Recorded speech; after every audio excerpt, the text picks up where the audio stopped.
Você consegue imaginar o Ben Mendes virando um político? Ben Mendes ficou pistola devido às censuras que ele vem recebendo e decidiu dar esse passo. Eu estou, neste momento, comunicando a todos que, se tudo correr conforme autoriza a legislação eleitoral, colocar o meu nome à disposição como um possível candidato ao Senado Federal. Carinhosamente chamado por alguns de Celso Russomano da Shopee, Ben Mendes é jornalista, apresentador e uma das vozes mais ouvidas do jornalismo independente brasileiro. Especialista em direitos do consumidor, conquistou o público com uma linguagem direta, opiniões firmes e uma reputação baseada na integridade, tendo em pouco tempo juntado casos muito emblemáticos e também polêmicos. Já fazia um bom tempo que seus fãs enchiam o saco dele para se candidatarem a algum cargo político, mas o Ben sempre foi claro dizendo que não se interessava nisso. Então por qual motivo agora ele está decidido em se candidatar para um dos cargos mais importantes da República? Antes de tudo, temos que entender um dos casos mais bizarros que já aconteceu com o Ben Mendes, o caso do furto das joias da sua esposa. Em maio de 2023, o Ben Mendes teve sua casa invadida e as joias da sua esposa furtadas. As joias, avaliadas em mais de 16 mil reais, foram vendidas em uma loja dentro de um shopping em Belo Horizonte. E essas joias foram vendidas por um valor ínfimo, né, numa loja que praticou o crime de receptação. Então houve dois crimes, um crime de furto por parte do autor do furto e o crime de receptação por parte da loja que receptou o bem. Eu procurei uma delegacia de polícia, encontrei um distrito policial com profissionais relapsos. A recomendação que me deram, 2 deles foi: por que não vai você mesmo à loja para tentar reaver o seu bem? Procurei a corregedoria de polícia, achei completamente inepta a conduta do delegado de polícia, porque para mim, um delegado, ao receber elementos, indícios fortíssimos de materialidade e autoria, e ele receber um documento em mãos de que um conjunto de joias, um par de brincos e um colar estão em determinado lugar, o delegado não faz uma diligência para se efetuar um flagrante ou uma busca e apreensão desse bem, para mim, esse delegado é inepto. Fui processado pela empresa receptadora, né, para retirar o vídeo do ar e indenizá-los em 150 mil reais. Parece que eu tô contando aqui uma história. Brasil, tá acontecendo uns trem desses. Aí o juízo de primeiro grau rejeitou a liminar. Aí, 2 dias depois, a 10ª Câmara Civil do Tribunal de Justiça de Minas Gerais concede o direito da empresa que praticou o crime de receptação de retirar a reportagem do ar. Ele concede esse direito. Estranhamente concede. Por que eu digo estranhamente? Porque isso é completamente estranho aos preceitos constitucionais.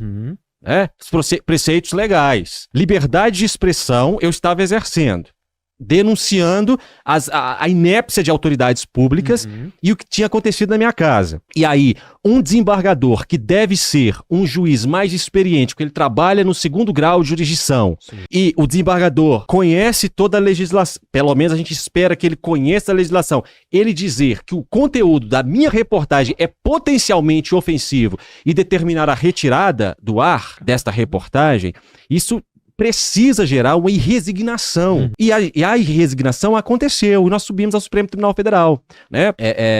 Ele censurou, a 10ª Câmara Civil do TJ de Minas, censurou a minha reportagem, censurou a entrevista que eu cedi à Rádio Itatiaia, censurou a entrevista que eu cedi ao jornalista André Rocha, e censurou também o convite que eu fiz para as pessoas assistirem a entrevista. Ele censurou tudo, porque não poderia falar, né?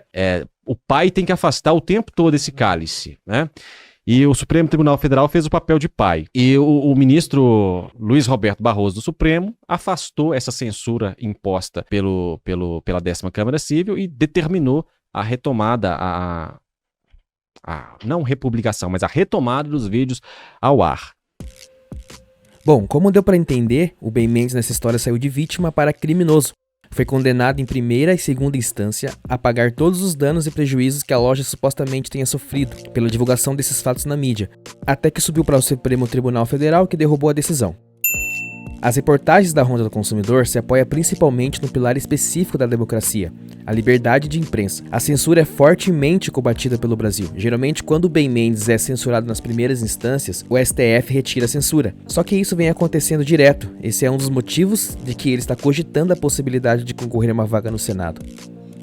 Eu tenho entendido que há uma movimentação do sistema, principalmente quando eu comecei a fazer reportagens desse tipo, cobrando autoridades públicas, denunciando, porque isso aqui já tinha sido um escândalo por si só. Pedir providências do governador e fazendo essas reportagens, porque a gente não decide, eu não vou só a empresa pequena, eu não sou jornalista covarde, eu não faço isso. Eu vou desde grandes multinacionais até empresas pequenas. E aí eu percebi que quando grandes estavam sendo denunciados em defesa das pessoas que não têm condições, da sociedade que a Ronda do Consumidor defende, é a sociedade que não tem voz, eu entendi que estava havendo uma movimentação passando pelo judiciário. Isso aqui, para mim, é só o bater final do martelo. Então, qual é a minha decisão? Muitos de vocês, há muito tempo, vêm falado algo comigo que eu tenho resistido sistematicamente. Ben Mendes, eu acho que você deveria concorrer a um cargo eletivo.